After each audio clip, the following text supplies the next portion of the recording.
Ekspedisi ilmiah internasional yang harusnya jadi perayaan pengetahuan malah berubah jadi perdebatan panas.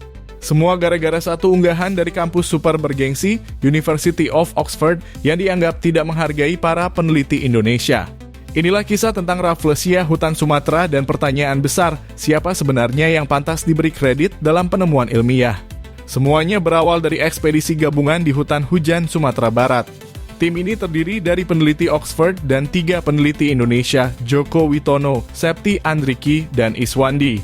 Mereka menembus hutan yang dalam jalur yang sulit habitat satwa liar demi satu momen langka menemukan Rafflesia Hasseltii sedang mekar. Chris Thorogood, ilmuwan dari Oxford Botanic Garden, membagikan kisah penuh semangat tentang perjalanan itu. Ia menulis bagaimana tim berjalan siang dan malam melewati wilayah yang dijaga harimau sampai akhirnya menemukan hadiah alam itu, bunga raksasa yang jarang sekali terlihat mekar.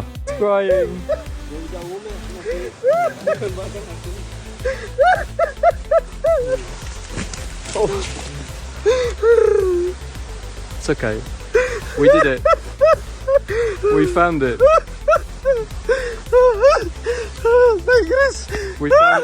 We found it, my friend. Iwan, makasih Pak Iwan. Allahu Akbar, Allahu We made it. Akbar, ya Allah. We made it.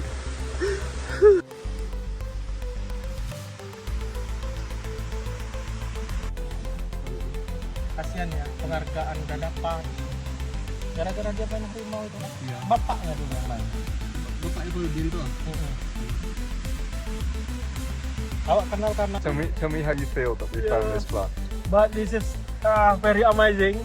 This is complete for me for the habitat modern Rafflesia for the Sumatra. And you've been looking for 13 Hasseltii. years. For 13 Yeah, years. 13 years old.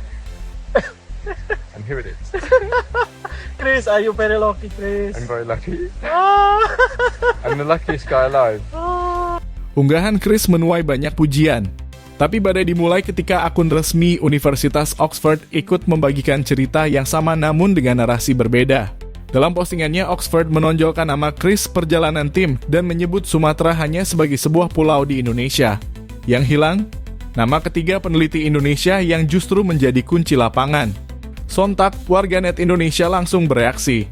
Kritik bermunculan, mulai dari yang halus sampai yang pedas. Mantan Gubernur DKI Jakarta Anies Baswedan bahkan ikut menegur langsung lewat unggahan Dear Oxford, our Indonesian researchers are not name them too.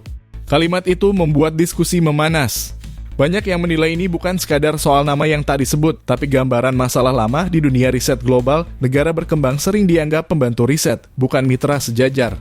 Ada yang menyebut sikap Oxford sebagai bias kolonial.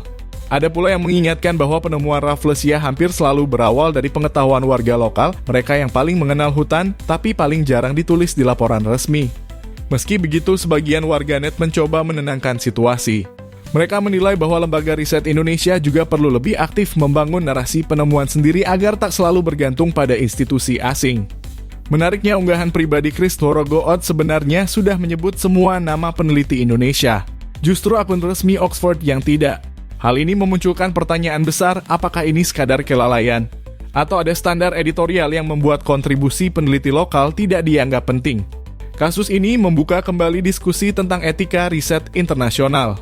Dalam kolaborasi lintas negara, kredit bukan hanya formalitas, itu simbol penghargaan, simbol kesetaraan, simbol bahwa ilmu pengetahuan dibangun oleh banyak tangan, bukan satu institusi saja.